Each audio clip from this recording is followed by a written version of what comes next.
Hey, Mike Brookfield here. Welcome to Series 3, Episode 9 of The Blues Show. How are you guys getting on out there? Hopefully good, I hope. I know it's tricky, the stuff that I'm doing here. I'm kind of covering quite a lot of ground, but you know, that's the whole point, is to give you 10 to 12 minutes around that kind of area of kind of a lesson or some concepts that you can kind of work into your practice that hopefully benefit you, you know. So writing the tune and then thinking about a soloing concept and playing it through all your keys as you go, choosing different grooves and things like that. So if you want the backing track for this one, mikebrookfield@mac.com. Please email me and I'll send it over to you. So yeah, like I said, just even if you get a little bit of information here and there out of these videos, it can really add up over time. So so please give me a bit of feedback, you know, subscribe, like, comment and all that kind of stuff. It really helps to motivate me. So this week, the key of D flat. So what I did was I did a 4-bar intro, like I kind of tend to do a lot, and then I use this as the 4-bar outro. So we have a D flat, G flat 7, and an A flat 7. There are 3 main chords in our 3-chord blues, aren't they? And you know, like I said before, this series, that's what we're concentrating. We're going to go through all the keys, but we're going to keep the 12-bar pretty straightforward, with no extra changes, just the basic 3 chords. And this week we're using that kind of like Bo Diddley rhythm, which is nice. Slightly tricky to write a melody over, but I think we came up with something half decent. So for the intro.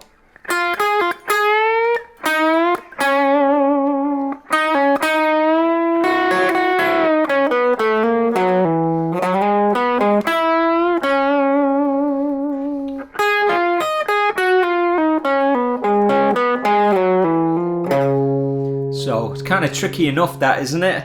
I'll do it again. So I did that over. To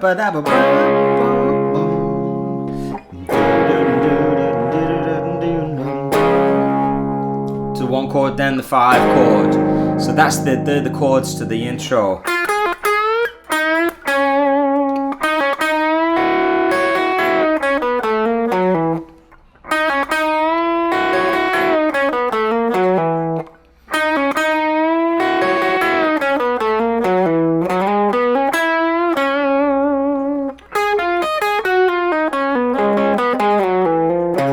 And then we're into the melody, which is... And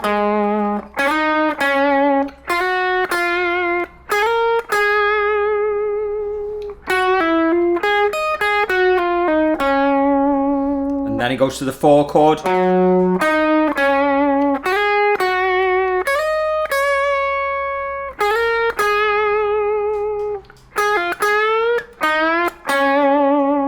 And then we use this kind of...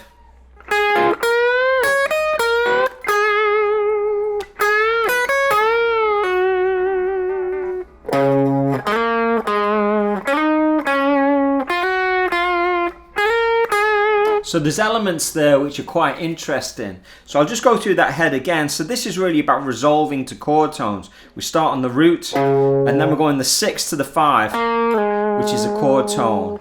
Then we're going the 9th to the root, which is a chord tone. And then the 4 to the 3, which is a chord tone. And then up the octave, 6 to the 5. So we're resolving to chord tones all the time. And then a little fill.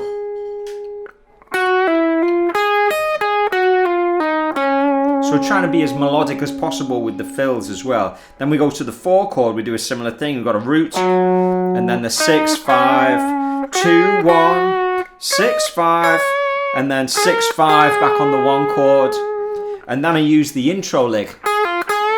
For a bit of continuity, it's good to kind of link the intro and the main head together. And then this lick, I always think of Need Your Love So Bad.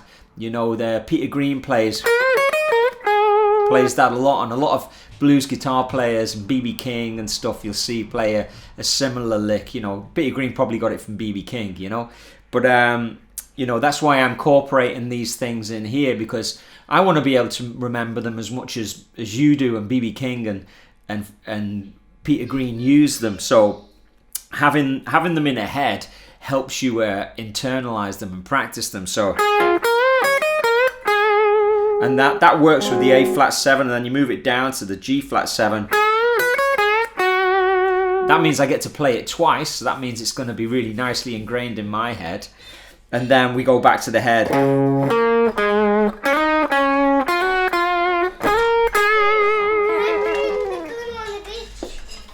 Yeah, I'll be with you in 2 seconds. I'm just recording now. Thanks, buddy. So, Well, Molly wants to come in. don't let Molly in. Don't let Molly in while I'm recording. Thank you. Okay, back to the lesson. So, what was I saying there? Yeah, we did the head.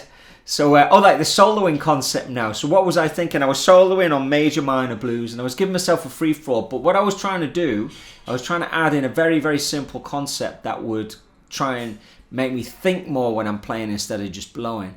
And basically I was trying to take more pauses and more breaths.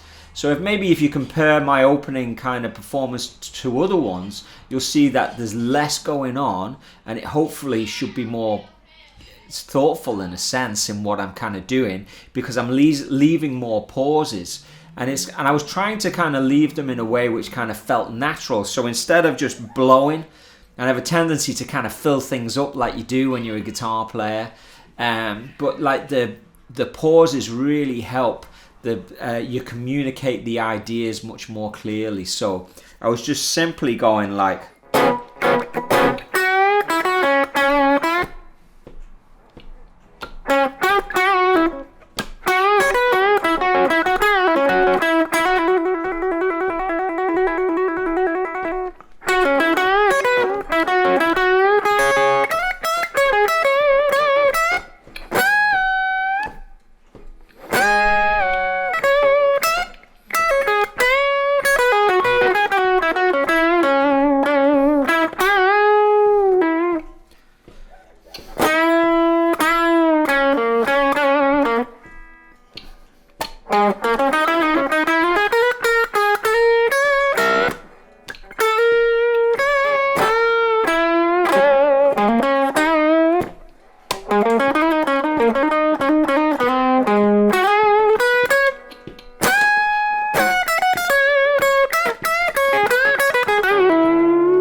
You know, so I was deliberately leaving enough space there so it doesn't sound just like a notey old mess. Because I've listened back to myself a lot, and the first thing I think is, right, I don't need to play all of those notes. I'm not really impressed by, you know, well, I suppose I am. I'm impressed by some guys who play fast, but it's not my main motivation to be a fast player. It's to be like someone who can phrase like B.B. King or Eric Clapton and just communicate in that kind of simple, emotional kind of way. So I hope you enjoyed that, and that's episode number 9, and I'll see you on the next one. Keep it burning. Send me an email if you want the backing track.